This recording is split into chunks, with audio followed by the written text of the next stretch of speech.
വളരെ ദുഃഖകരമായ ഒരു അനുഭവത്തിലൂടെയാണ് രാജ്യം കടന്നു പോകുന്നത്. പ്രത്യേകിച്ച് ക്രൈസ്തവ ലോകം ഏറെ ഭീതിയുടെ നിഴലിലാണ് ഇപ്പോൾ കഴിയുന്നത് എന്ന് പറയാതെ നിവൃത്തിയില്ല. കാരണം ഈ വർഷത്തിൽ തന്നെ ഈ കഴിഞ്ഞ 2024-25 വർഷത്തിലെ കണക്കെടുത്താൽ തന്നെ 900-ലധികം കേസുകൾ ക്രൈസ്തവർക്കെതിരെ ഇപ്രകാരം വ്യാജമായി ചമയ്ക്കപ്പെട്ടിട്ടുണ്ട് എന്നുള്ളത് ഏറെ ദുഃഖകരമായ വസ്തുതയാണ്. ഇത് രാജ്യത്തിൻ്റെ മതേതരത്വത്തിന് ഭീഷണിയായ കാര്യമാണ്.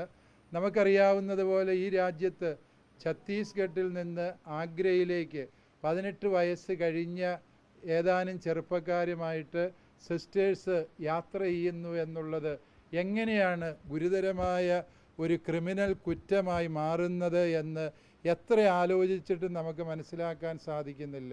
നമുക്കറിയാം, കേരളത്തിലേക്ക് സമാനമായ രീതിയിൽ എത്രയോ മനുഷ്യർ വിവിധ ഉത്തരേന്ത്യൻ സംസ്ഥാനങ്ങളിൽ നിന്ന് ജോലിക്ക് വേണ്ടി വരുന്നുണ്ട്.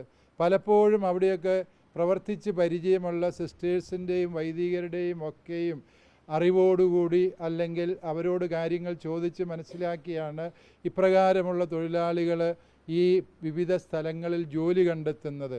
അത് മനുഷ്യക്കടത്താണ് എന്ന ഒരാരോപണം ഉന്നയിച്ചുകൊണ്ട് നിസ്വാർത്ഥമായി സേവനം ചെയ്തിരുന്ന ഈ സിസ്റ്റേഴ്സിനെ ജയിലിലടയ്ക്കാൻ കാണിച്ചത് ഭാരതത്തിൻ്റെ മതേതര സ്വഭാവത്തിനും ഭരണഘടന നൽകുന്ന പൗരസ്വാതന്ത്ര്യത്തിനുമെതിരായുള്ള വെല്ലുവിളിയായിട്ട് മാത്രമേ ഞങ്ങളതിനെ കാണുന്നുള്ളൂ. പല സംസ്ഥാനങ്ങളിലും ഇങ്ങനെ പല രീതിയിൽ ക്രൈസ്തവ സമൂഹത്തിനെതിരെയുള്ള വേട്ടയാടുകൾ ആവർത്തിക്കപ്പെടുന്ന ഒരു സാഹചര്യമുണ്ട്. ഇത് നടക്കുന്ന സംസ്ഥാനങ്ങളുടെ രാഷ്ട്രീയ പശ്ചാത്തലവും അങ്ങനെയൊക്കെ ചർച്ച ചെയ്യപ്പെടുന്ന ഒരു സാഹചര്യമുണ്ട്. തീർച്ചയായും രാഷ്ട്രീയ പശ്ചാത്തലങ്ങളുടെ വിശദാംശങ്ങളിലേക്ക് കിടക്കാൻ ഞാൻ ഉദ്ദേശിക്കുന്നില്ല. പക്ഷെ ഒരു കാര്യം സത്യമാണ്, ഈ രാജ്യത്ത് ന്യൂനപക്ഷങ്ങൾ സുരക്ഷിതരല്ല എന്ന ഒരു അവബോധം ശക്തിപ്പെടുത്തിയെടുക്കാൻ ആരൊക്കെയോ പരിശ്രമിക്കുന്നുണ്ട് എന്നുള്ളത് ദുഃഖകരമായ വസ്തുതയാണ്.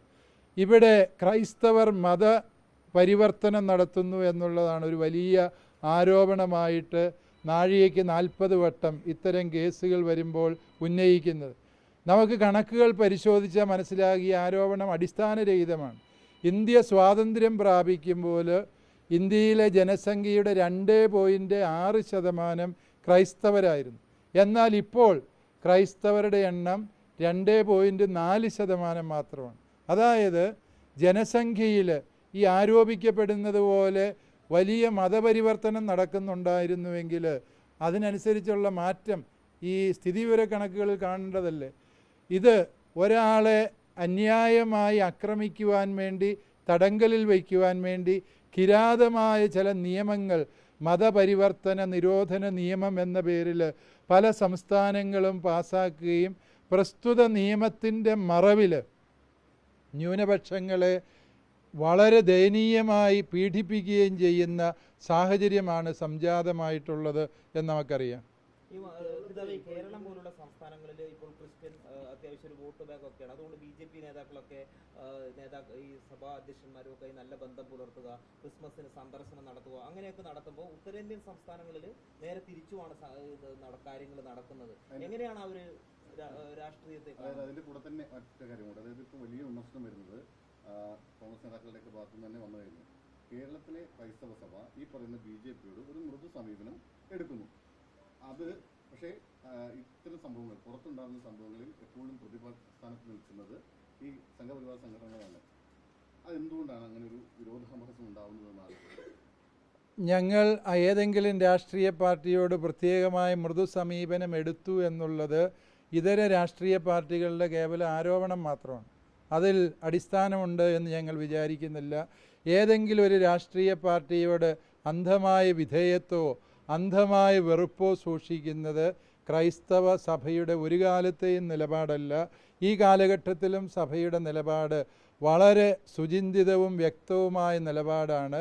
ഒരു കക്ഷിയോടും വിധേയത്വമോ അന്ധമായ എതിർപ്പോ സഭയ്ക്കില്ല.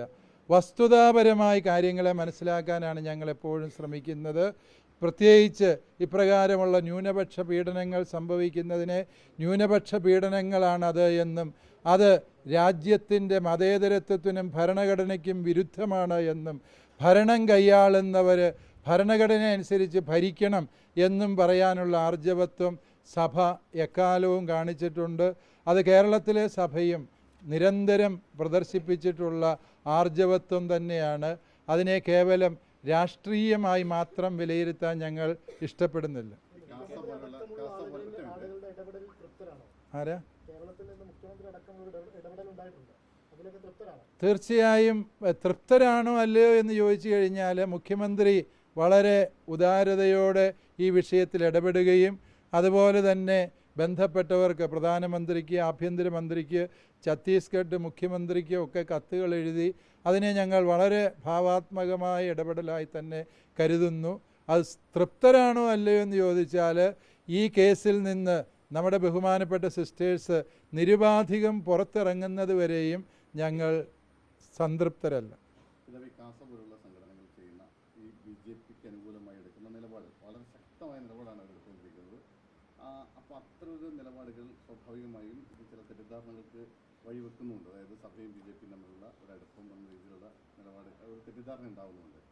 എന്താണ് അത്തരം സംഘടനകളുടെ നിലപാടുകളെ അവർ ഇത്തരം സംഭവങ്ങളുടെ വെളിച്ചത്തിൽ പുനഃപരിശോധന നടത്തും എന്നാണ് എൻ്റെ ഒരു വിശ്വാസം. അതിൽ കൂടുതൽ ആ വിഷയത്തിൽ ഞാൻ സംസാരിക്കാൻ ഉദ്ദേശിക്കുന്നില്ല. കേന്ദ്രം ഭരിക്കുന്ന ഒരു സംവിധാനത്തിന്റെ ചട്ടക്കൂടിലുള്ളവരാണ് ഈ ആക്രമണത്തിന് പിന്നിലെന്ന് സഭ തുറന്നു പറയാൻ തയ്യാറാവും. ആരാണ് ആക്രമിച്ചത് എന്നുള്ളത് അന്വേഷണം നടത്തി കണ്ടെത്തുന്നത് വരെയും ഞങ്ങൾ ഇവിടെ ഇരുന്നുകൊണ്ട് ഇന്നയാളാണ് ആക്രമിച്ചത് എന്ന് മുൻകൂട്ടി പറയുന്നത് ശരിയല്ല. പക്ഷേ ഇപ്രകാരമുള്ള ന്യൂനപക്ഷ മതങ്ങളെയും ആ മതത്തിൻ്റെ വിശ്വാസികളെയും തെരഞ്ഞു പിടിച്ച് ആക്രമിക്കുന്ന ചില സംഘടനകളും പ്രസ്ഥാനങ്ങളും ഉത്തരേന്ത്യയിൽ ശക്തി പ്രാപിക്കുന്നുണ്ട്. നമ്മുടെ പ്രധാനമന്ത്രി തന്നെ ഒരിക്കൽ ഇത്തരം കാര്യങ്ങളെക്കുറിച്ച് വസ്തുനിഷ്ഠമായി സംസാരിച്ചതുമാണ്. പക്ഷേ അവരെ നിലയ്ക്ക് നിർത്താൻ ഭരണകൂടങ്ങൾക്ക് കഴിയുന്നില്ല എന്നുള്ളത് നമ്മൾ ഈ അനുഭവങ്ങളിൽ നിന്ന് മനസ്സിലാക്കേണ്ടതുണ്ട്.